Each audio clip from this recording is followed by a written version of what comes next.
और last class में हमने किया था बेस्टिम्ड आर्टिकल, और आज हम करेंगे अनबेस्टिम्ड आर्टिकल या फिर indefinite article.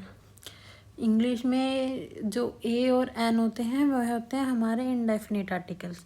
Indefinite articles use किस चीज़ के लिए होते हैं, सबसे पहला सवाल तो यही आता है। जैसे हम किसी जनरलाइज्ड चीज़ के बारे में बात कर रहे हैं, जैसे मैंने कहा मुझे एक पेन चाहिए, आई वॉन्ट अ पेन। तो अब मैंने यहाँ पर स्पेसिफाई नहीं किया है कि मुझे काला पेन चाहिए, नीला पेन चाहिए, हरा पेन चाहिए, या फिर मुझे जेल पेन चाहिए, मुझे बॉल पेन चाहिए। ऐसा कुछ स्पेसिफाई नहीं हुआ है। हमने सिर्फ कहा है आई वॉन्ट अ पेन, कि मुझे पेन चाहिए। वो पेन कोई सा भी हो तो चलेगा। तो it is a generalised statement, generalise thing के बारे में बात हो रही है, किसी स्पेसिफिक चीज़ के बारे में बात नहीं हो रही। तो हम वहाँ पे यूज़ करते हैं ए और एन। जर्मन में हम इसको कहते हैं अनबेस्टिम्ड आर्टिकल, और इसके लिए हम यूज़ करते हैं आइन, आइना, आइनन, आइनम। डन। इसके बाद जो जर्मन में एग्जाम्पल होता है उसको हम कहते हैं बायस्पील। ये आप याद कर लीजिए, बायस्पील। और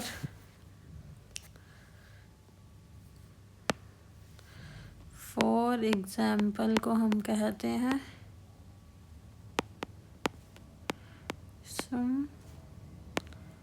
बाय स्पील।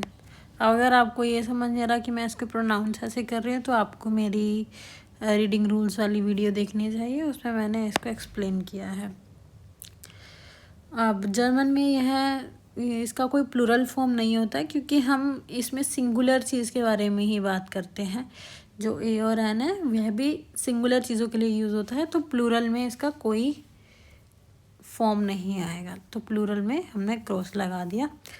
अब अगर हमारी चीज़ मैस्कुलिन है, अगर आपको ये मैस्कुलिन, नॉइत्रम और फेमिनाइन ना समझ में आ रहा तो आपको मेरी पुरानी वीडियोस देखनी चाहिए, जिसमें मैंने genders of a noun in German explain किया है। तो जर्मन में 4 जेंडर काउंट होते हैं, मैस्कुलिन, न्यूट्रम, फेमिनाइन और प्लूरल। ठीक है। तो जैसे मैस्कुलाइन है, अगर मैस्कुलिन है और नॉमिनेटिव है तो ये होगा आइन। मैस्कुलिन है और आकुजाटिव ऑब्जेक्ट है तो यह होगा आइनन, और डाटिव है तो आइनम। समझ गए आप। वैसे ही न्यूट्रम में आइन, आइन, आइनम। फेमिनाइन में आइना, आइना, आइनर। आइना, आइनर, आइनर। यह आपको याद करना पड़ेगा बाय हार्ट। इसके बाद हमें इसको यूज़ कैसे करना है। अभी तक हमने जो चीज़ सीखी है वह सब इसमें यूज़ होंगे। जैसे आई हैव अ पेन, इसमें सबसे पहले हमने देखा सब्जेक्ट। सब्जेक्ट क्या है हमारा? आई। वर्ब है हमारा हैव। अ पेन है हमारा ऑब्जेक्ट। तो सब्जेक्ट आई को हम जर्मन में कहते हैं इश, तो हमने इश लिख दिया। सेकंड पोजीशन पे आएगा वर्ब। वर्ब का है हमारा हाबन। हाबन का मतलब है टू हैव। इश के साथ क्या होता है, हम वर्ब स्टाम प्लस ई, हाब, इश हाब। यहाँ तक सबको क्लियर है। उसके बाद a pen. A pen is a object. Object pen को हम जर्मन में कहते हैं देयर कुली। तो अ पेन, ये तो हो गया द पेन। अब अ पेन हो गया आइन कुली। आकुजाटिव में जाओगे आइनन कुली। तो यह है, अभी तक हमने सिर्फ आकुजाटिव ऑब्जेक्ट ही किया है, और जितनी भी ये सेंटेंस है ये सब आकुजाटिव ऑब्जेक्ट की है।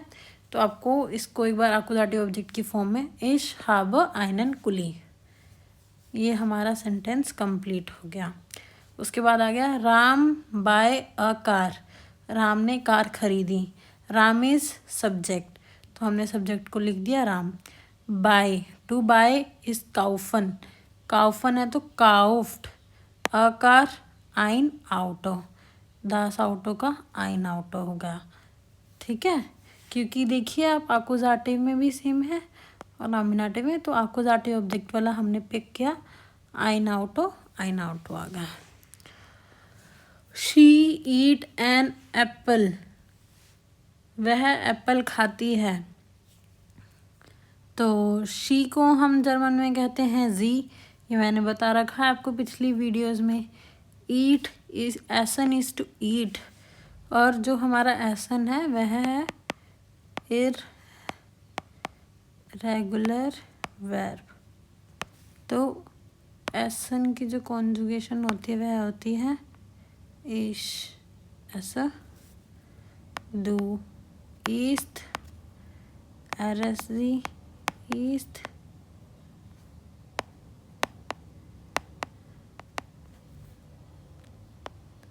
वियर,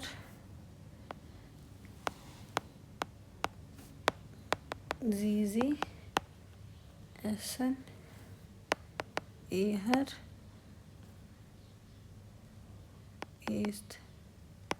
ठीक है, तो यह गया जी इस्ट einen apple. We don't use, और ये सब यहाँ ये पॉइंट क्या काफ़ी ज़रूरी है कि हम प्रोफेशन के साथ आर्टिकल जमन में यूज़ नहीं करते हैं। जैसे कि ही इज़ अ डॉक्टर, तो एरिस्ट आस्क्ड, हमने यहाँ पर कोई भी आर्टिकल यूज़ नहीं किया है। जैसे शी इज़ अ टीचर,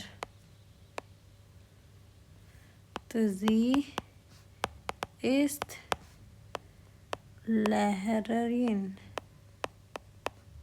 समझे, हम यहाँ पे कोई भी आर्टिकल नहीं यूज़ करेंगे।